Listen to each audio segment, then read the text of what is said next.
being introduced to strength training. Like I was weight training previously, but I was doing, those high reps, short period, all the, the fitness money stuff, the things that we were known for. I was doing that because that's what I thought was right. And it got the job done. But I still had rules, and you've heard me say this, if you change the rules, the game changes, right? The rules change. And I started to change the rules. It was like, all right, how do we actually outperform ourselves? How do we fuel? The rule is you got to fuel for performance. The rule is you got to put more weight on the bar. The rule is you have to honor your rest periods. The rule is you need to honor your rest days. The rule is this.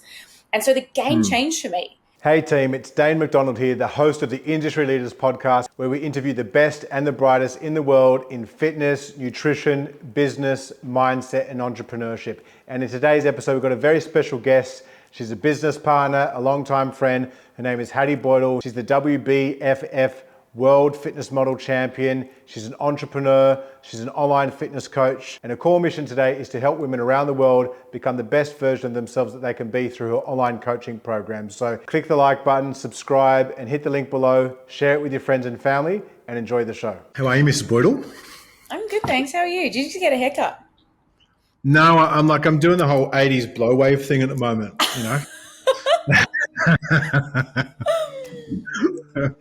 I had Brian say to me yesterday, he's like, you remind me of some guy from the 80s. I'm like, well, look, I was born in the 80s, but I don't know, like normally when I keep my hair short, it looks very like military, but kind of doing it like this, kind of like wavy. I don't know, what do you think? How's it go? Does it suit me? I mean, it suits you, okay. But I thought you got your hair done because it is like so shaved at the side.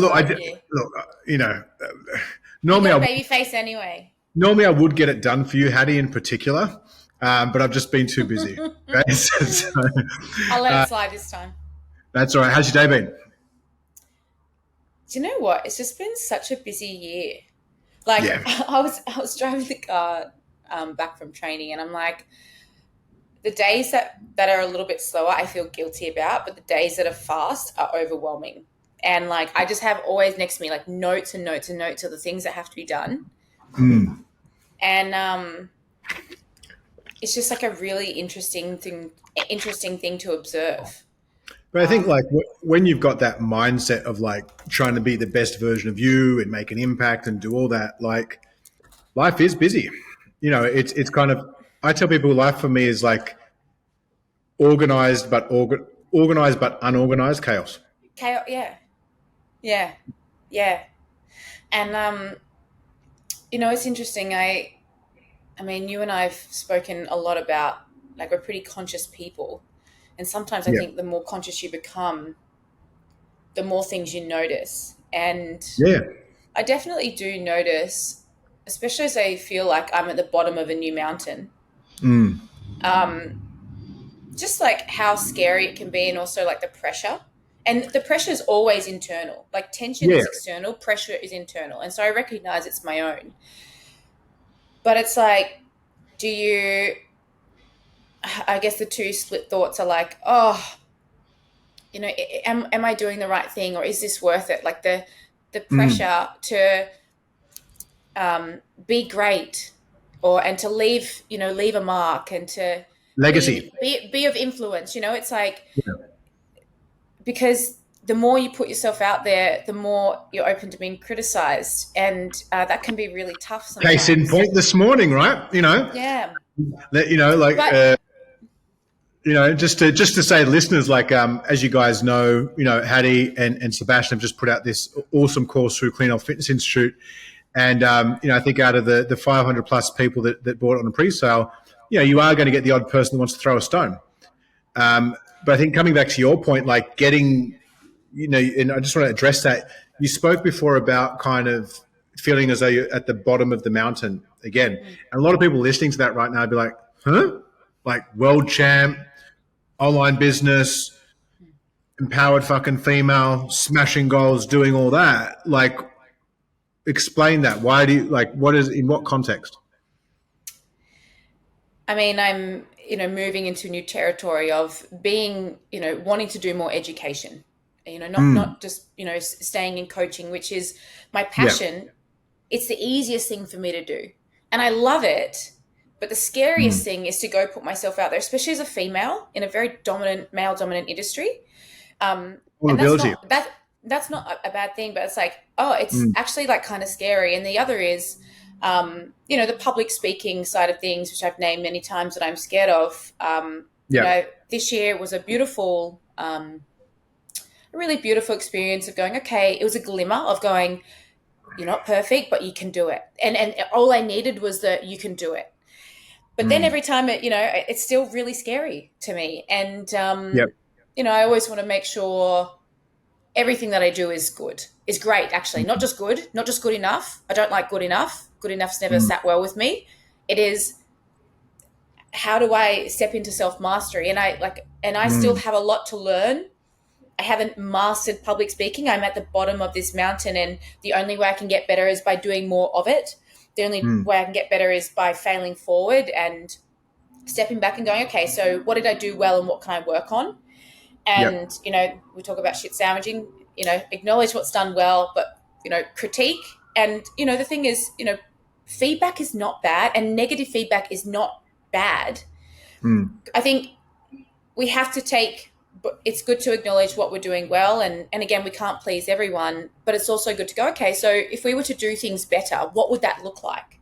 If we were to improve that 1%, what would that look like? Because we can't always just get a pat on the back and say, yeah, you're doing great, sweetie.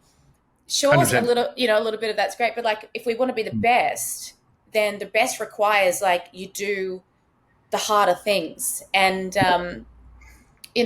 you're not shy of doing hard things. You're not shy of working hard at all. And you're not shy of achieving really big goals. I mean, that's what you have done with the brand of Clean Health and working with, incredible people behind you. You've got an amazing team. I am such a huge fan of Lauren. I absolutely love her. Like, I love her. My secret weapon. The secret sauce, hey? Secret weapon. Yeah. Yeah, but it's like climbing the new mountain of, wanting to be an educator and a leader in general amongst the space, in particular, of course, with females and role models. I only work with females, but, being able to hold my own I think is important. And, becoming a better speaker and being able to serve in the best way possible. Well, I'm going to definitely. And we use that word a lot internally within the clean health ecosystem for sure too. So, but I'll come back to some of those points because you kind of triggered some good kind of things I want to touch on. But I think for anyone that kind of doesn't know you, like, talk to us. Like, a lot of people are like, oh, tell me about your background, how you got into industry, blah, blah, blah, blah, blah. I don't want to know that. I don't know why. Like, why did you get into the industry? Because a lot of people ask for the what. It's like, why? Because I think, with you, Hattie, people look at kind of where you're at now in your career and we've spoken about this before, just assume that you just woke up one day, world champ, online business. I wish. All this type of stuff. I don't wish. I'm like, no, exactly, because then you wouldn't have gone through the experiences and built the resilience that you have, right? So, but like, why are you in the fitness industry as a starting point? And I use that as a starting point because it's like for me too, like, the fitness industry, that self-awareness in body, has allowed me to kind of build some habits and approach life a certain way where I feel like, even for me, I said recently for our 15-year anniversary at Clean Health, I'm like, this is only the beginning. I feel like at 40 now, I'm at the beginning of my life. So talk to us about like why you're here today. Why am I here? Why did I get into the fitness industry? Well, through my own experience, I realized that there was a lot of misinformation that women from all over, of all ages, were being led by. And it wasn't by educators, actually. It wasn't by researchers. It wasn't by the science. And I was like, this is really detrimental to the female health and our mindset. And that's kind of, I never thought I was going to make it in the industry. I thought I was going to be in fashion, with a terrible fashion sense that hasn't improved since I was 12 years old. But that's where I thought I was going to be because at that time in my life, I loved handbags and all that kind of stuff. But it wasn't until I got sick and then I realized, hold on, I'm absorbing this information that I'm reading in magazines, which millions of people at that time, because we didn't have what we have now. It was magazines were being, Well, we came up in the era of, I think, magazines and, especially where we were at St. Leonard's Fitness First. God bless him, Biggest Loser. Yeah. Right? Yeah. Don't eat fat because it's going to do this and da-da-da-da-da. Do more We got it carbs. all. We got it all. And, if you look at the pioneers that we look up to today, they were in that era. And they're the ones that we look to now. Now, the younger generation, thank God, well, depends who you're listening to, now has so much more research. I think thank God for research, because that really helped me change the relationship that I had with food. And ultimately the relationship that I had with my body and myself. But I really got into the industry because I saw that what I was absorbing as a 17-year-old was not good. And that was some with not much education at that time. I remember you when you were that young, Hattie. Yeah. So, I met Daine when I was 17 years old. I just got out of hospital. Yep. I had terrible anorexia. And that's when I was like, I have to be, and this has stayed with me for life, I have to be the change I wish to see in the industry. I have to be a leader, and I have to become it. And in order to lead others, I must lead by myself. And this is what I said at the Clean Health seminar. It all starts in here. And, our business is a reflection of our self-development, right? Our who we bring into our vortex, who we coach, who we educate is a reflection of us. People are drawn to me because of the values that I share, because of the mindset that I have. We talk about having an athlete mindset. That's the women that are drawn to the train the female athlete versus girls that want to be skinny. They're not drawn to me. I don't speak to them. That's not my values. I talk about a healthy, strong human being. And so, that I learned that through that beginning experience. I was like, what do I want? What do I teach? Who am I trying to help? And that became my purpose. When we first met, 17, 18-year-old, just come out of hospital, dealing with anorexia, kind of typical cardio bunny, doing all the type of stuff. And then over time evolved into, pretty much the opposite of that, right? A woman now that is under the bar, not afraid of eating calories, not afraid of putting on muscle, and has actually embraced that to become a world champion. Like, you could have, would you have ever imagined that when you were sitting there in hospital being told that you have this condition, to 10, 12 years later, like being on a world stage, 15 kilos heavier as an ambassador for female fitness around the world? The ultimate goal was to get healthy. The ultimate goal was to be able to teach others that there's another way while learning it myself. I definitely wouldn't have thought, I didn't even know what fitness modeling was at that time. Like, it wasn't until actually I was introduced to Nadia Norman in 2021 that she was like, hey, and Zoe, who you were coaching at the time, was like the fitness girl that she showed me what that was, and it wasn't until I was kind of introduced to that I was like, I could do something cool here. And then it wasn't until, I won my pro card that I was like, I could be the world champion. But I had no idea I was going to be able to squat, 150 kilos on my back. And, Daine, it's like the beautiful thing about getting older is that you do get that little bit wiser, and you spend a little bit more time getting to know yourself. And if where I sit currently now is like, could not be like really polar opposite to where I was 17 years ago, where, now it was like rain, hail or shine, I'd be at the gym. Rain, hail or shine, I was getting my steps in. Now it's like, okay, cool, I can't get that done today. That's all right, I'll make this up. It was like, I'm so much more flexible in my system. There's so much more, the ability to problem solve, or to be like, that's okay, we can adjust here. And like, now, obviously I have a lot of education, I have a lot more skills, but the biggest thing is like having some self-compassion.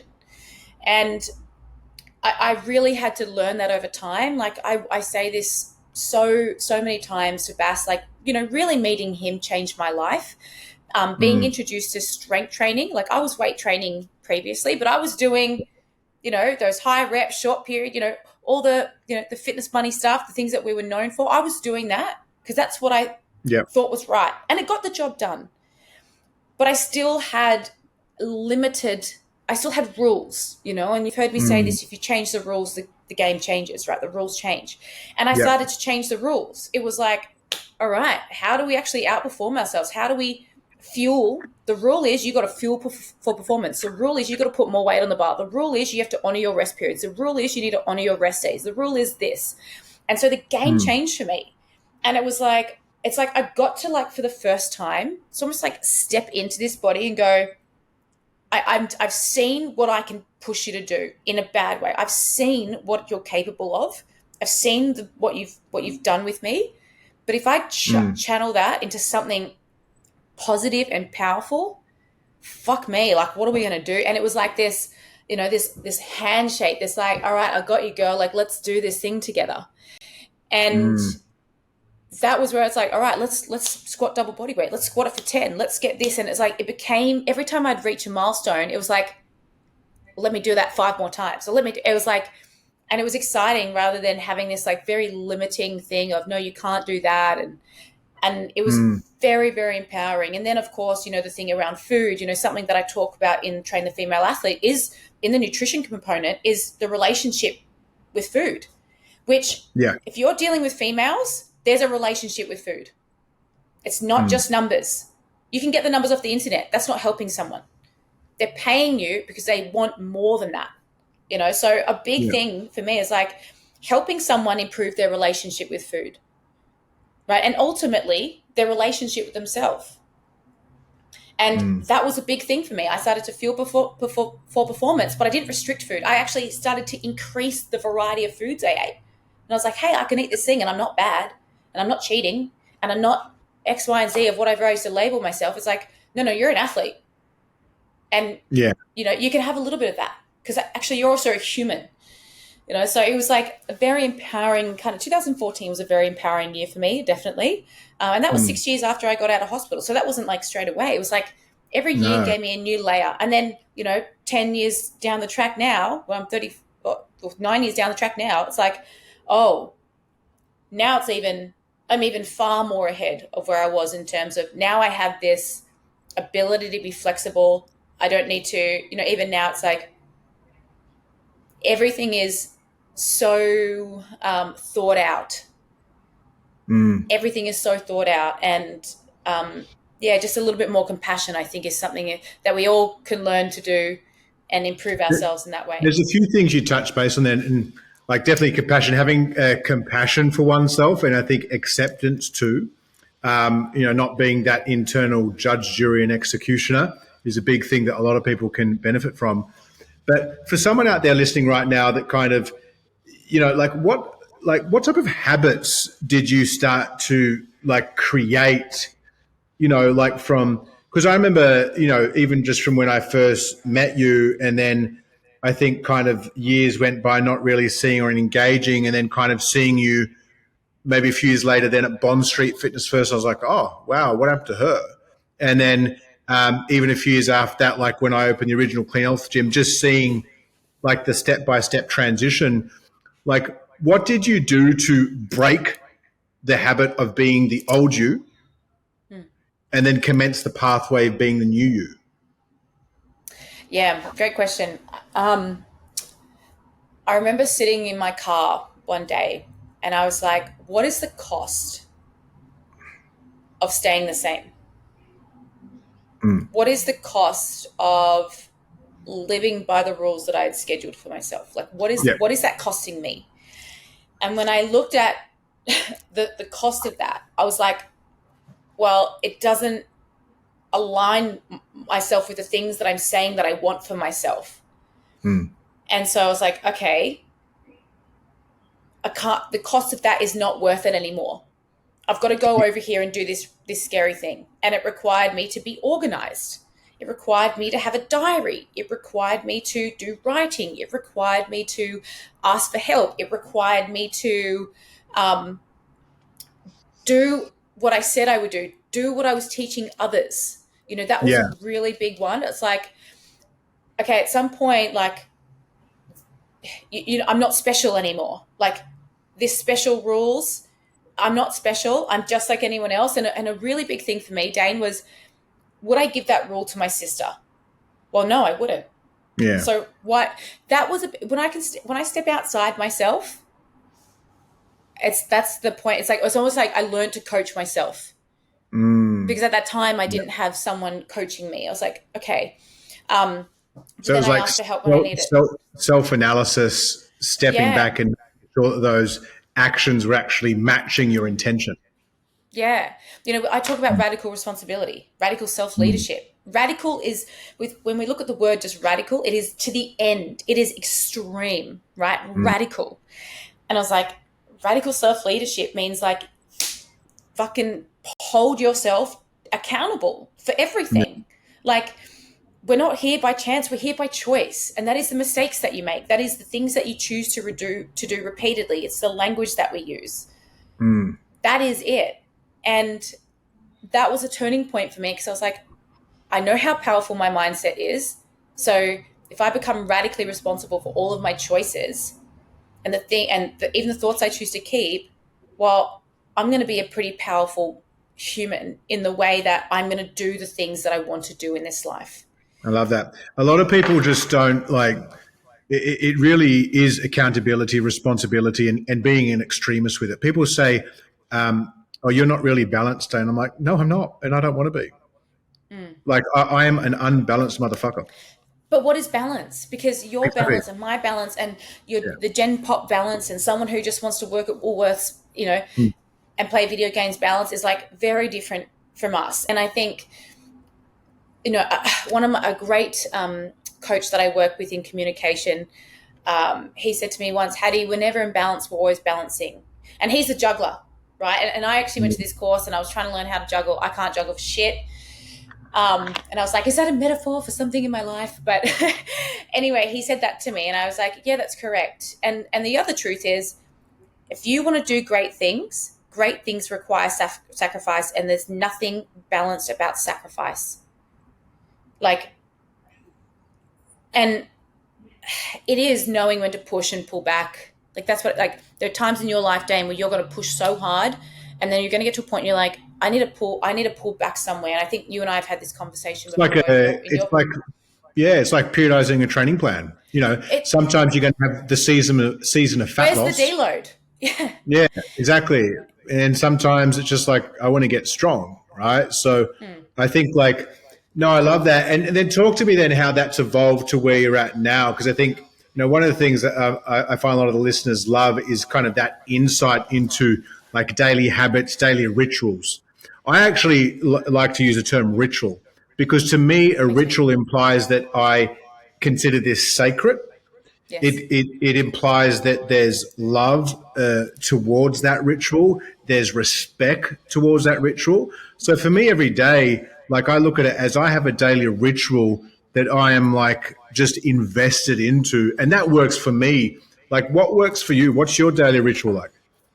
I love that I'm the same as you, ritual. And I actually did a post on this a few years ago. It's like habits are very, unconscious in a way. It's like when you're brushing your teeth, it doesn't require you to do something hard. You could do that while you're doing something else. And that's a habit that we have to do. Ritual has an importance. It has an intention to it. And so what are the things that we want to do that have intent? I write something every day. I have to write. It doesn't have to be something that I share on social media, but I feel like writing is communication to my soul. And sometimes just getting out is really important. Always organize my food. So I love to track my nutrition. That's a ritual for me. I have to go out and get sun on my skin. I love get out first thing in the morning, seeing the sunrise, walk with the dog, feel the sun on my skin, or just be out in nature before I'm on my phone. That is a big ritual.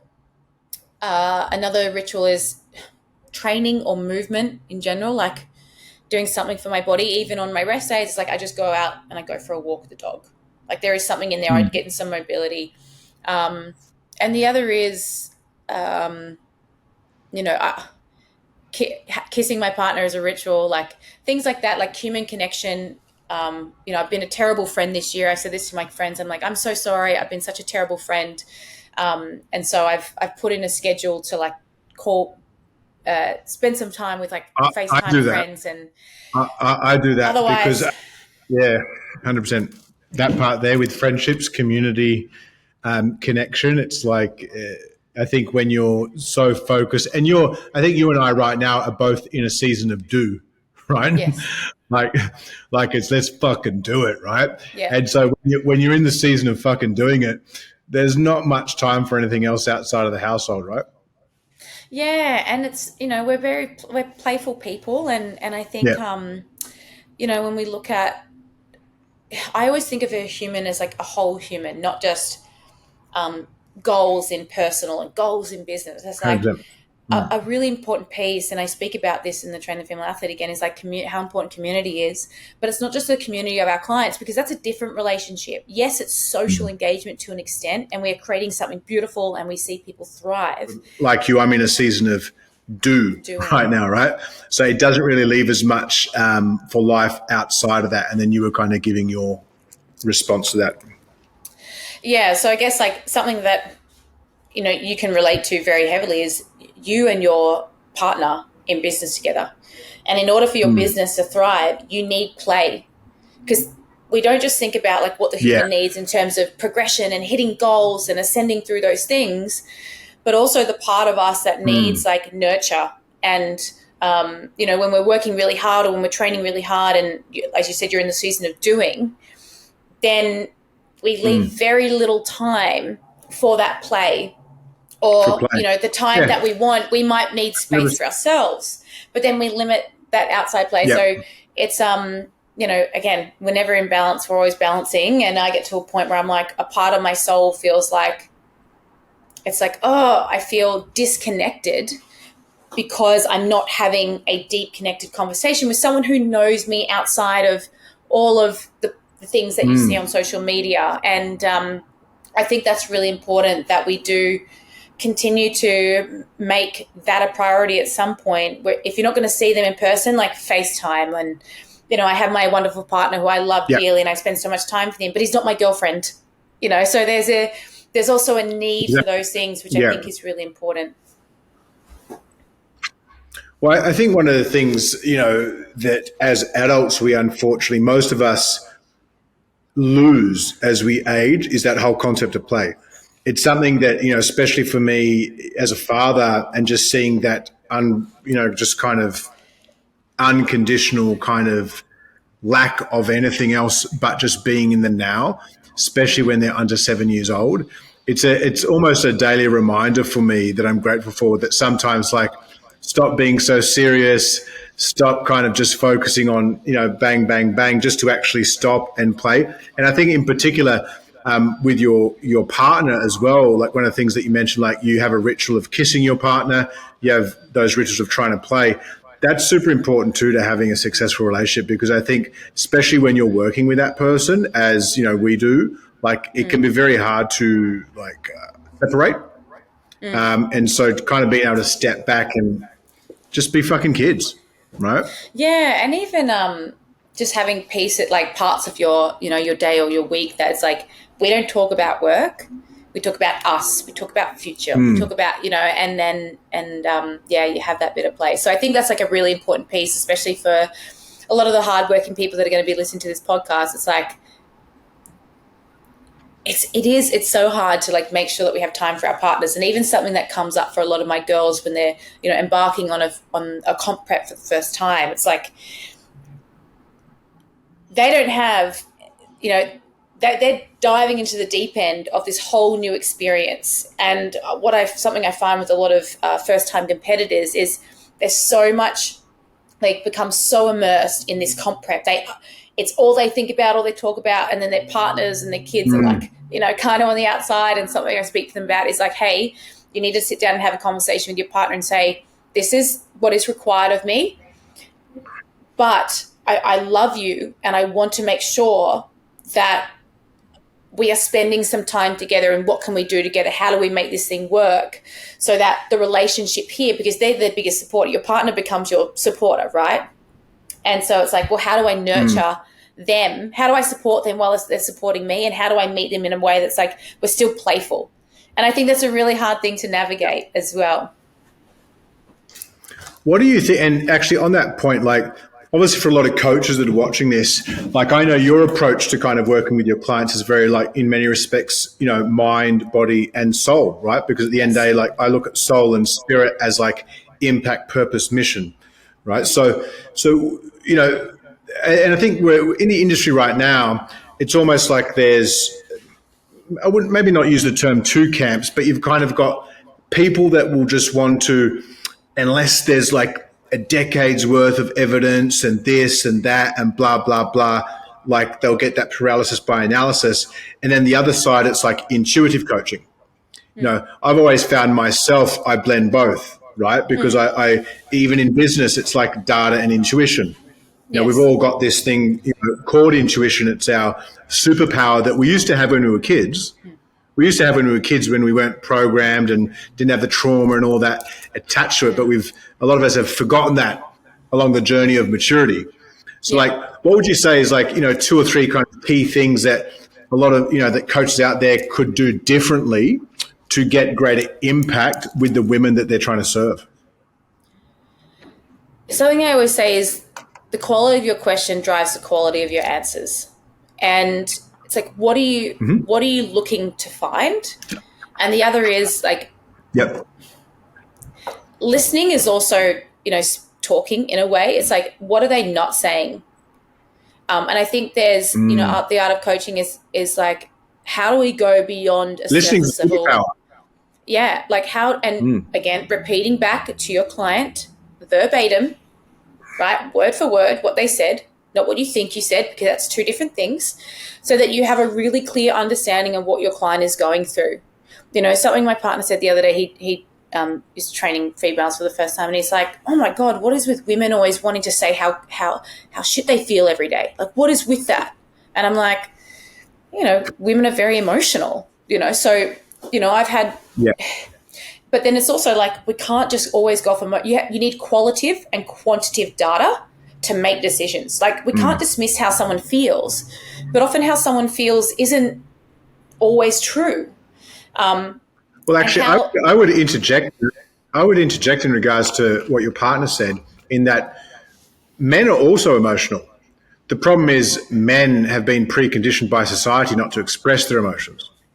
So women are actually more truer to themselves than men in general, I would say, because they're able to actually fucking tell you how they feel. Yeah. Right? Yeah. Well, women are like, we're told to talk about how you feel, you know, we're encouraged to talk about how we feel. And it's a good thing. I think men should model a lot of that, like, kind of, you know, and obviously there's a line. You don't want to kind of go through every type of thing. But, you know, one thing I've just even found in my relationship, like when I first got together with my partner, I was like so closed off emotionally. Like I was your typical kind of male, especially like, you know, ambitious alpha male, very like closed off, no emotions. Emotions are a sign of weakness. Da da da da da da. Yeah. And then over the years, kind of, you know, being with someone who's a great communicator, who is very open about how they're feeling, I've seen that adopting some of that just into my life, it's really helped me grow as a human being. Yeah, I love that. You've got a great leader. You know, you've got a great space, and I think I've had women give me feedback of, oh, my coach doesn't listen to me, and that's not right. You know, sometimes they might not get the response that they want. I can't talk about, you know, I don't know enough of the situation, but I think for coaches, it's like, it is important to get the qualitative and the quantitative data. So we've got subjective and objective data, and we can make a decision from there. You know, science is amazing, but we're also dealing with like human beings and a machine and environmental circumstances and previous trauma and behaviors, like psychological behaviors, that numbers aren't the answer sometimes. Like if we're trying to tell someone to track their nutrition 100%. And, you know, they're it's not a positive experience for them, we have to have, you know, other ways of going, okay, well, what's the next best thing? And then over time, educating them on why this tool is important, rather than being like, no, this is the only way you're going to do it. The other side is like, meal plans are also just a tool that, you know, someone can't stay on long term. So it's like looking in the toolbox and going, what's the right tool for this person? Where are they now and where we want them to be? And we have to find out where they are now. And a question I always ask my clients is, what can you handle? What feels safe enough for you now, right? And because, again, coaching is building trust. Like, when your client's not doing the thing, they tell you or they leave. Or their experience is not nice, So we need to make sure as coaches, sure, it's great to have we talk about having structures and having processes, which are really important. But if we don't have multiple strategies or we don't have multiple processes, then the one process for that person is not going to be the right process, and we're not going to give them what they need. Or we might need to have beginner level, what's their literacy around nutrition? What's their literacy around their habits? Right? To make someone do all these things at once is not the right thing. Even if they say they want the results now, it's like everything that you need to do right now is overwhelming. Let's build it. But you have to be able to explain that to your client, say, we're going to start here and this is why. We're going to start here and this is why. And then you build those habits over time, because we are looking at not just success now, but long-term success, right? Longevity in the game while your client is with you, while they leave you. Something that I always get, feedback from people of women who have,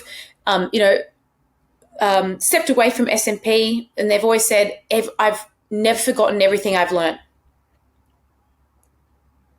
I've never forgotten everything you've taught me. I think one of the things I take away from that is definitely and I agree. A lot of coaches, they don't take the time to take themselves outside of their own kind of situation or who they are and put themselves in the shoes of someone else and actually be able to empathize with their current condition and what is going to be the best tool to serve them. Because what is the best tool to serve that particular person or even person X is not necessarily going to be that for person B.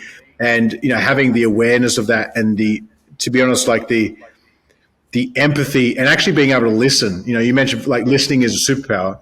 I think that's one simple thing, for a lot of coaches out there, is being able to sit back and listen, being able to take yourself outside of your own body and put yourself in the shoes of someone else. They're two kind of key critical things to actually being a good coach and not just your typical personal trainer.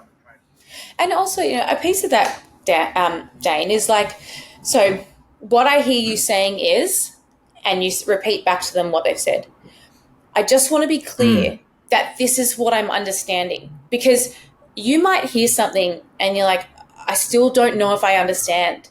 And if you're a coach and you're not asking them to break it down for you, then you're missing a big piece. But also sometimes when they're overwhelmed or they're, completely out, they're dysregulated and they're in this response, and just to get them to slow down and write it out themselves is and I say writing because I'm thinking about a check-in or anything like that, is they start to break it all down for themselves and they realize, and they'll generally say, I'm okay, but I'm just feeling like this. And it's yeah, because they had this big overwhelming bubble of all this shit in their brain and they haven't actually thought it out clearly.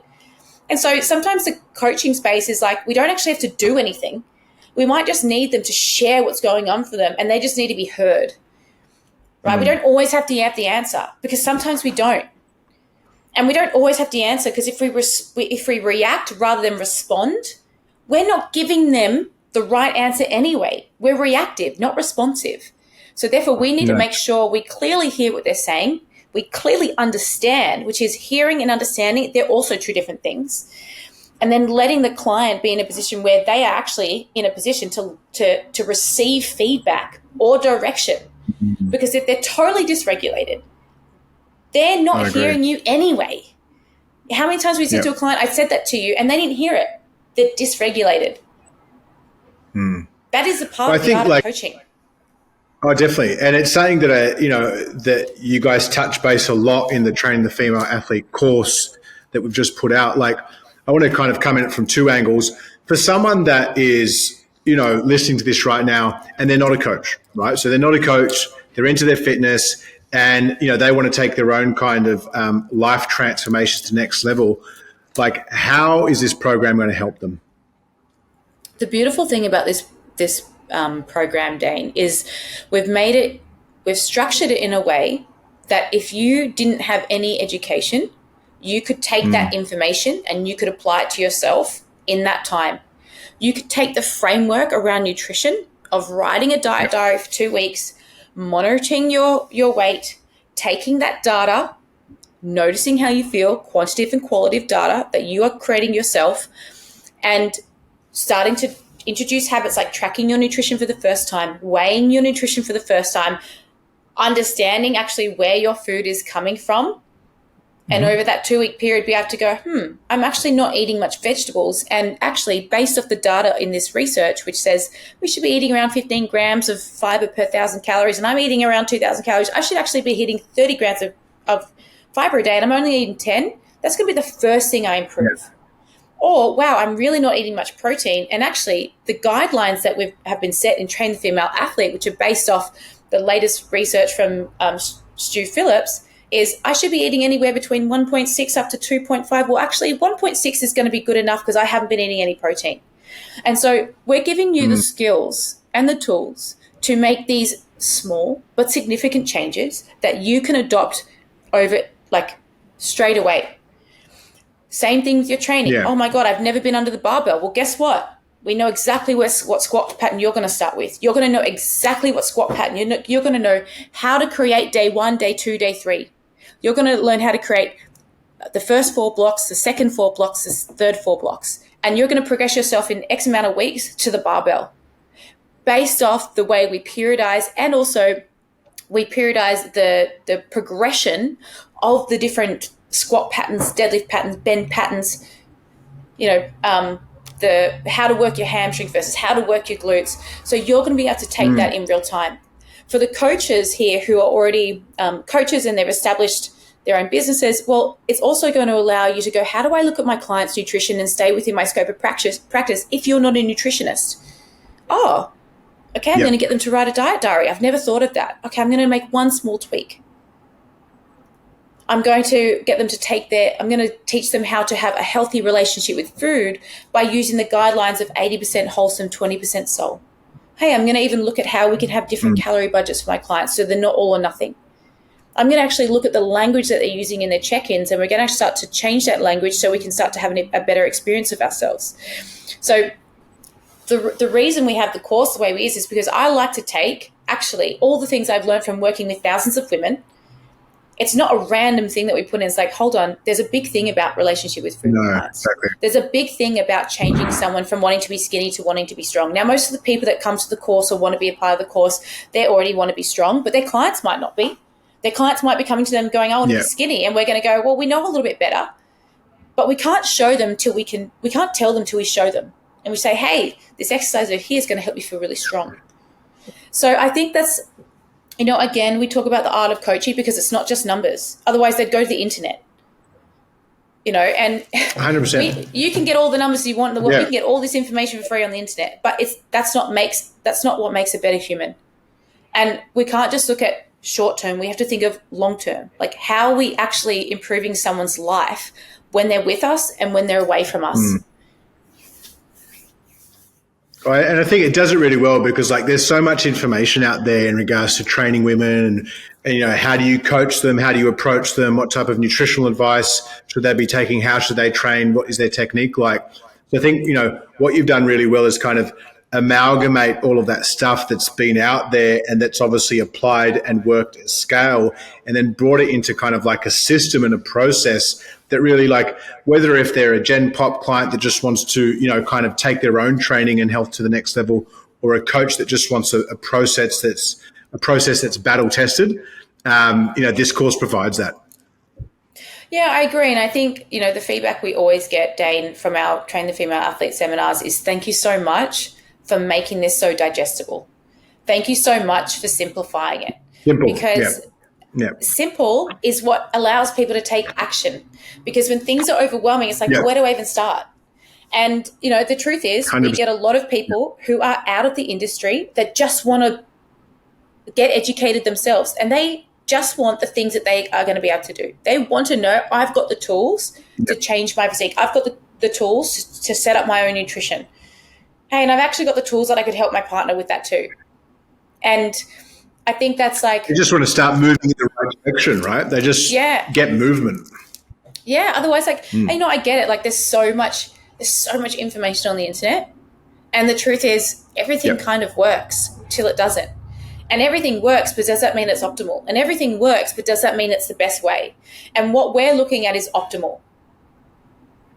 Like, what is the optimal way of doing it? How do we have a system that we know 100% works? This is it.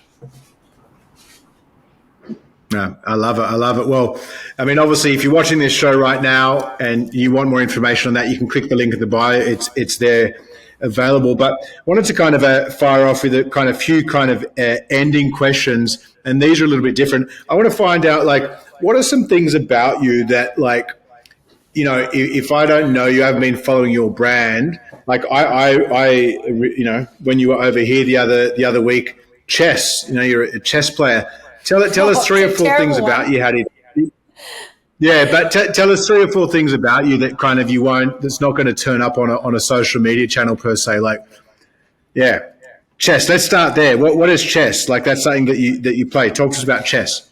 So many years ago, when I was like a kid, my dad taught me how to play chess, and I remember he said to me, "If you beat me one day, I'll take you for dinner." And I remember playing with him every morning so that I could finally beat him and he'd take me for dinner. Anyway, my partner and I were going down the road a few weeks ago, and there was this coffee shop, and it had a tiny little chessboard out the front. And I said, chess is so good for the brain. And we started playing chess again so that we would spend less time on our phones in the morning. So we'd get up, grab a coffee, go play chess, not be on our phone, and then, you know, come back and start work. And we purely put it back in just so we could use our brain in a different way and not, step away from the phone a little bit. I still haven't won a game yet. He's beaten me every time. Yeah, but hey, like that's no, I love it. Like, it's a great, you know, if that's a hobby, right, that's going to stop you from kind of being stuck to this thing, then why not, right? It's a great way to disconnect. Next thing, what does spirituality mean to you? Because I know we spoke very early on today about kind of, you know, consciousness, awareness, you know, using the term spirituality. Like, how does that play? Like, what does that mean to you? And how does that play a significant part of your life on a day-to-day? You know, I think spirituality is, what does that mean to me? When I think about the spirit, I think about the soul. And when I think about the soul, I think about there's an energy or a frequency that we sit in that has a lot of flexibility in it. It has this incredible ability to handle so much and stay calm. And in that ability, like, a part of spirituality for me is like play, nature,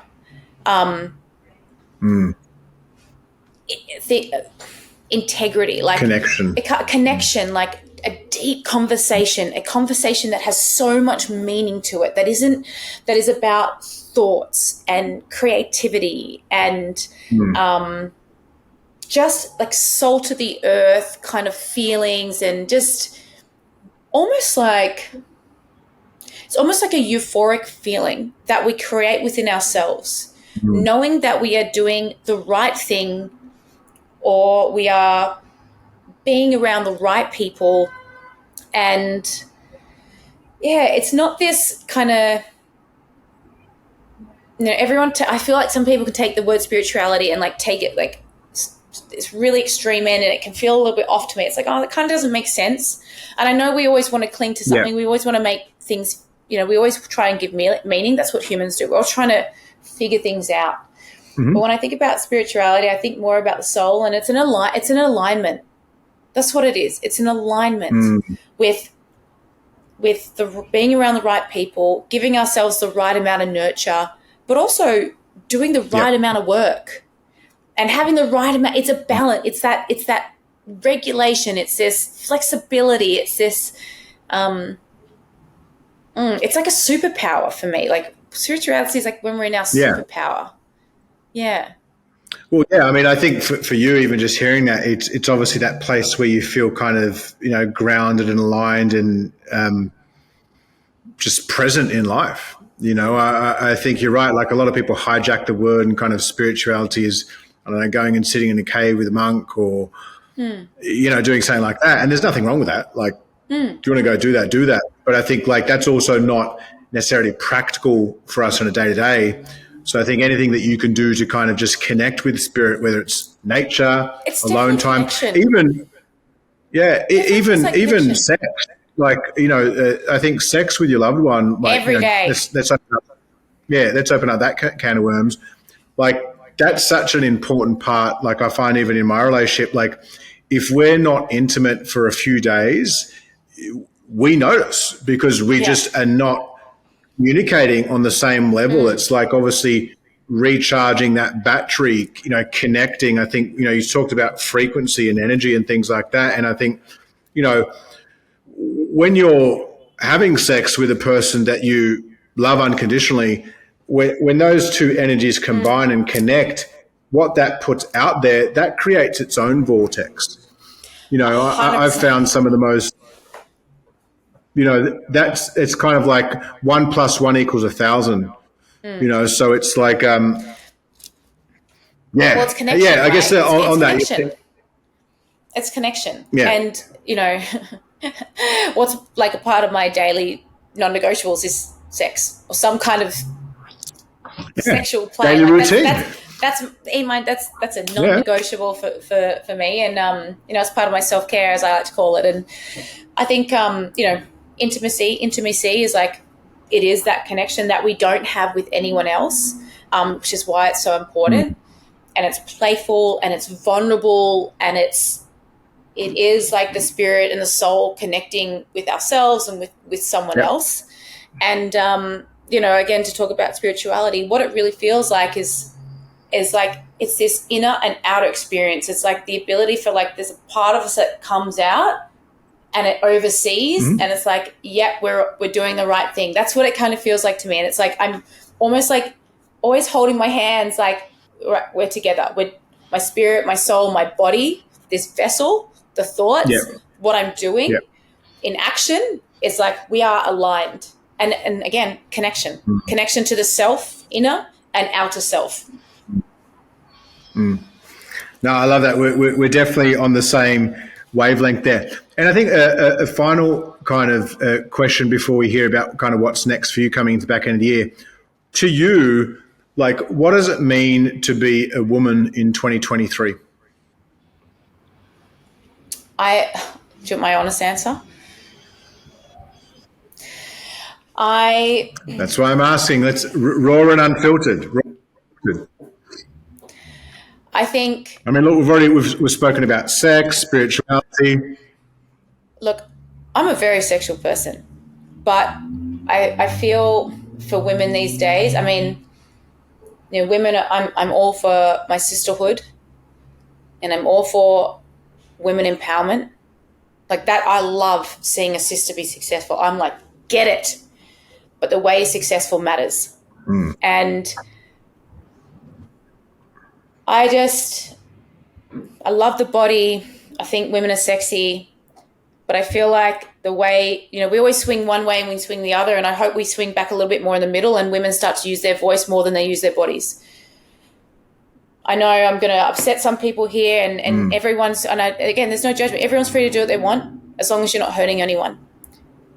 But I look at the way, the way we can be. Women are so powerful, but soft is powerful, not hard. But also a voice is even more powerful. And if we want to change the world, it's got to be done in a different way. And that's, I guess, why I'm so passionate about being an educator, because education serves the world. And so the way for me right now as a female, it's a little not, I don't want to say the word confusing, but I'm like, I think we can do better. Again, everyone is free to do what they want. I think what you made a good point though. It's great to achieve that level, the success, the empowerment, but the how is super important too. And I think like we're in a society where, like, I look at my own relationship. I'm a strong male and I have a very strong woman, right? We both, alphas per se, but we also both know when to pull back and communicate who is leading on one thing, who is leading on the other, etc. And I think, society these days is kind of, I remember you and I spoke a little briefly about this at breakfast a few months back. It's like kind of confuse the roles. It's kind of, there's a lot of, use that term just then, like kind of a bit of, confusion. I think there's, you can be hard in some areas, but then also know when to sit back and kind of, let someone else take the lead. I look at it on the home front, like, especially with our younger children, my wife takes the lead. 100%. She's the leader, she's the mother, she's the nurturer, they need her. I'm just an accessory until a certain point in their life. And I'm totally cool with that. I accept that as my role. I have other roles to fulfill, in the household. So I think it's, I hear what you're saying in that context. Yeah, I think like the way we use our voice is important, and again, it's like, what are we trying to model for the younger generation? I think that worries me. Like, one of the reasons I don't want to have kids is I'm like, there's no role models. And even if I was the only person that was to be the role model, I'm only one person that they see. And I look, when I see a commanding woman with the way she speaks, the way she carries herself, which is like not undressed, it is dressed and it has a voice and she stands for something, I think, oof, what a woman. When I see a woman being soft as she speaks, but has, values as she talks, it's like, oh, what a woman. And, I love authenticity, and I just love, I really love women in leadership. I think we need more women in leadership, and the way we lead is very important. Yeah. Yeah. Oh, look, I hear you on that. And so I guess moving into the back end, we're already halfway through 2023. What's next in store for you, Hattie? What do you got kind of on the agenda? I know you're traveling over to Canada later in September to do some presenting over there with the PT Don Boys. Like, what's coming up for you? Well, I've got WBFF Australia happening next week, which I'll be there for, of course, always representing the brand and my girls. I've got 2 girls competing, which is very exciting. One's for the first time, one's making a comeback. She's did transformation a couple of years ago, and now she's stepping on stage in the wellness category. So it's really nice to see her move from transformation into a hard category. And then I'm currently getting ready for the WBFF Australia show. I'm going to step on stage in November at the pro show. I haven't competed in Australia for 9 years. So, Bass, who I've worked with since 2014, has never seen me compete. So I'm going to make sure he's going to be there, same as Tony. And then my dad hasn't seen me compete. He doesn't travel overseas due to his injuries. So it's going to be like a very sentimental, very kind of cool experience. I've got a lot of pressure on myself that I've created myself, of course. No one else has, but it's kind of, it's really exciting. So that's kind of in the works at the moment. Yeah, awesome. Well, look, for you guys that are following right now, if you want to find out more information on Hattie, definitely go to her Instagram, her website, Hattie Boydle and HattieBoydle.com.